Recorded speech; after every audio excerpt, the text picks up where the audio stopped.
E aí, sobre aquilo que mais nos assusta, que mais nos preocupa. Há menos de 2 semanas do Enem, nós temos 35 funcionários que pediram a sua exoneração.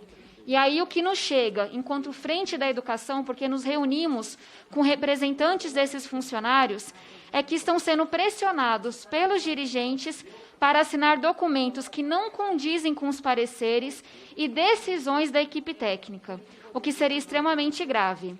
Temos denúncias também de assédio moral, processos de intimidação, deturpação de documentos do SEI e alocação de servidores em áreas que não foram indicadas pelos próprios como retaliação, o que também é extremamente grave. E aí eu não preciso dizer isso aos meus colegas, mas é importante reforçar. A pandemia aprofundou nossas muitas desigualdades e quem mais sofre são os mais vulneráveis. Eu começo dizendo que o que nós temos, senhor presidente, são 11 dias até a primeira prova do Enem. 37 servidores deixaram o Enem nos últimos dias.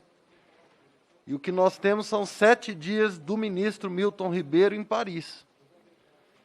Eu sinto dizer, mas a gestão do senhor sobre o INEP representa muito bem um apagão do MEC na gestão do presidente Bolsonaro, infelizmente.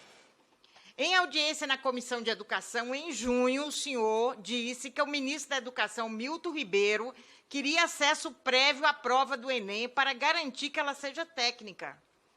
Nunca tínhamos ouvido nada parecido. O presidente do Instituto Nacional, o senhor Danilo, aqui presente, disse que o ministro da Educação, Milton, queria ter esse acesso para ter essa garantia. O senhor disse isso, o senhor disse que ele não teve acesso, e isso gerou uma grande insegurança aos parlamentares que têm por obrigação fiscalizar o processo. Então, nesse sentido, o próprio ministro, ao ter sido indagado, diz que negou a intenção de censurar conteúdos de prova. Insiste nessa questão técnica. E agora, quem se afasta do processo, de fato, são os técnicos, técnicos de carreira. Técnicos não são ligados ideologicamente a nenhum partido político. São eles que estão fora. Não tem como ter tranquilidade quando uma demissão em massa pode colocar em xeque a nossa ingressão no ensino superior. Os estudantes brasileiros estão em desespero.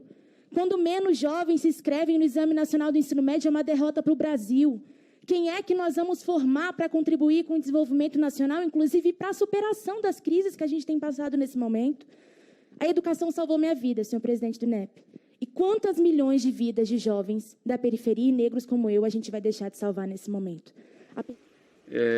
Recentemente, o ministro da Educação disse que havia muitas universidades no Brasil.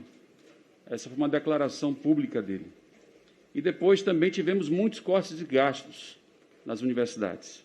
E aí vem essa questão do Enem, do INEP, toda essa situação. A impressão que dá é que, de fato, o governo tem um projeto deliberado, o governo Bolsonaro, de destruir com as universidades públicas, de acabar com o acesso democrático às universidades públicas, de acabar com as cotas, por exemplo, e tantas outras medidas que foram benéficas e que democratizaram o acesso ao ensino superior no país. Está cada vez mais claro, como dizia Darcy Ribeiro, que a crise da educação não é uma crise, é, na verdade, um projeto político. De tudo que a gente tem acompanhado, do desmonte que está ocorrendo em todas as políticas públicas no governo do presidente Bolsonaro, cada vez fica mais claro que a educação talvez seja aquela que a gente sente mais esse processo duro de desmonte.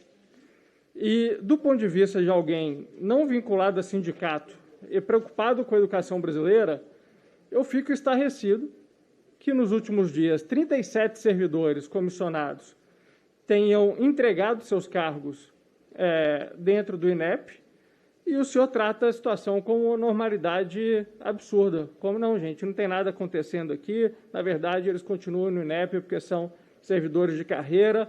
Está tudo tranquilo. Nós estamos aí no Enem, próximo ao Enem, e 37 servidores pediram, sim, a sua exoneração dos cargos, como o senhor disse, explicou aqui, que eles continuam servidores do INEP, o senhor não publicou, mas se passou praticamente uma semana e nada foi feito.